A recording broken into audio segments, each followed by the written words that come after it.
Hello दोस्तों, आज की इस वीडियो में मैं आपको चंद्रयान 3 से जुड़ी कुछ जानकारी आपको इस वीडियो में बताऊंगी। क्या दोस्तों चंद्रमा पर जीवन जीना संभव है? क्या लोग चंद्रमा पर रहा करेंगे? जैसे कि पृथ्वी पर लोग रहते हैं वैसे ही चंद्रमा पर आगे चल के लोग रहा करेंगे। क्या चंद्रमा पर भी फसल हुआ करेगी? क्या चंद्रमा पर भी लोग रह करेंगे? क्या दोस्तों चंद्रमा पर भी लोग रह सकते हैं? क्या चंद्रमा की मिट्टी हमारी पृथ्वी जैसी है, यानी कि उसमें भी फसल उगा करेगी और लोग वहाँ पर जीवन व्यतीत करेंगे?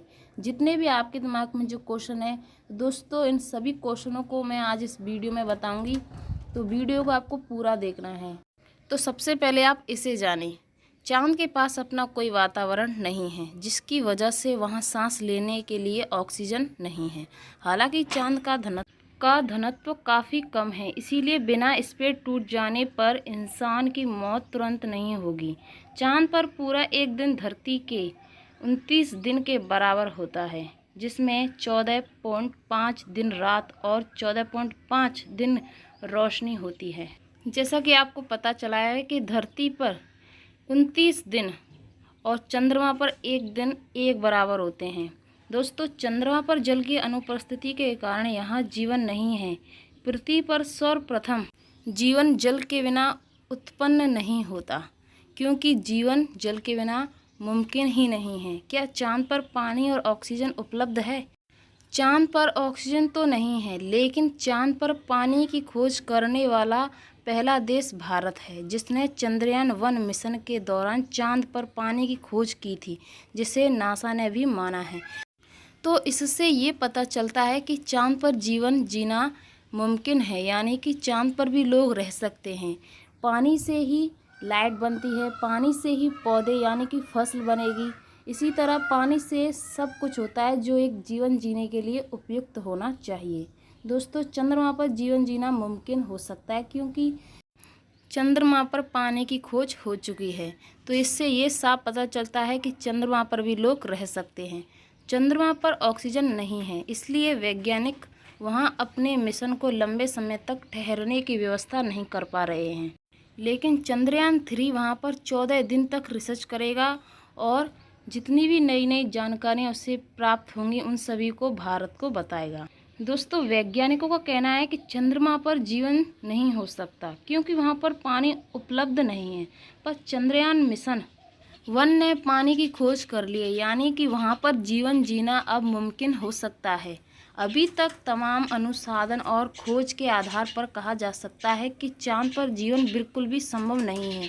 यहाँ पर धरती की तरह वायुमंडल का नहीं होना, रेडिएशन और तमाम जैसी बुनियादी वजह ऐसी हैं जो जीवन की संभावना को खनिज करती हैं। यानी कि जो चंद्रमा है उस पर खनिज की उपलब्धता भी है, पानी भी है, और इन्हीं दो साधनों के कारण वहाँ पर जीवन मुमकिन हो सकता है। भारत को चांद पर सफलता मिल गई है। चंद्रयान 3 ने चांद की सतह पर उतरकर इतिहास रच दिया है। चंद्रमा की दक्षिणी ध्रुव पर सफलतापूर्वक उतरने वाला भारत का पहला देश बन गया है।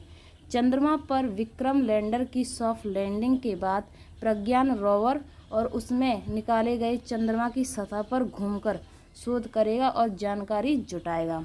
जैसा कि आपको पता है कि चंद्रयान 3 की खोज जारी हो चुकी है। करीब 14 दिन तक वो वहाँ पर रिसर्च करेगा, जितनी भी जानकारियाँ उस सभी को भारत को बताएगा। दोस्तों चंद्रयान 1 ने पानी की खोज की है, चंद्रयान 2 फेल हो चुका था, अब चंद्रयान 3 को सफलता मिल गई और उसने भारत का नाम इतिहास के पन्नों पर लिख दिया है। दोस्तों जैसा कि जो वैज्ञानिक हैं उन्होंने चंद्रमा पर यानी कि लोग रहने की दावा करते हैं कि चंद्रमा पर अब लोग रह सकते हैं। चंद्रमा का ऐतिहासिक चंद्रयान 3 चंद्रमा मिशन अब दक्षिण ध्रुव के पास चंद्रमा की सतह की खोज कर रहा है। सफल लैंडिंग से उत्साहित देश मानव को अंतरिक्ष में भेजने और मंगल ग्रह पर यान भेजने की दिशा में आगे बढ़ना चाहता है। यानी कि अब इन ग्रहों पर लोग रह सकते हैं, यानी कि यहाँ पर इंसानों की बस्ती बसना शुरू होगी, क्योंकि वहाँ पर जो जीवन जीने के लिए जो ज़रूरी सामान है वो सभी वहाँ पर उपलब्ध बताया गया है। और लोगों का कहना ये है कि चंद्रयान 3 ने वहाँ चंद्रमा पर एलियन देखे थे। तो दोस्तों ये बात गलत है, चंद्रयान 3 ने चंद्रमा पर कोई एलियन नहीं देखे हैं। ये तो सिर्फ एक मनगढ़ंत कहानी है।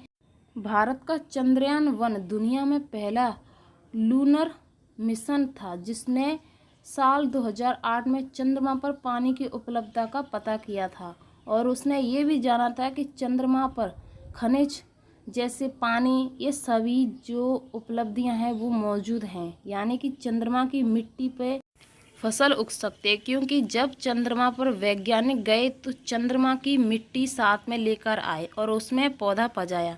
दोस्तों, पौधा उसमें बहुत ही अच्छी तरीके से उसमें उगा था और यहाँ तक कि उसमें फल फूल भी लगे थे। तो इससे ये जानकारी मिलती है कि चंद्रमा पर रहना मुमकिन हो सकता है, यानी कि मानव जाति चंद्रमा पर निवास कर सकती है, यानी कि चंद्रमा पर अब जीवन जीना मुमकिन हो सकता है। इससे दुनिया में ये संदेश गया है कि भारत के पास वो क्षमता है जो कम बजट और कम संसाधनों में भी वो काम कर सकता है और बड़े से बड़े देश नहीं कर सकते। इस उपलब्धि से दुनिया भर के भारत विश्वसनीयता को और ज़्यादा बढ़ावा दिया गया है कि चंद्रयान-3 सफलता के बाद इसरो का नाम दुनिया के सबसे बड़ी स्पेस एजेंसियों में शामिल होगा, यानी कि उन वैज्ञानिकों ने अपना नाम इतिहास के पन्नों पर लिख दिया है।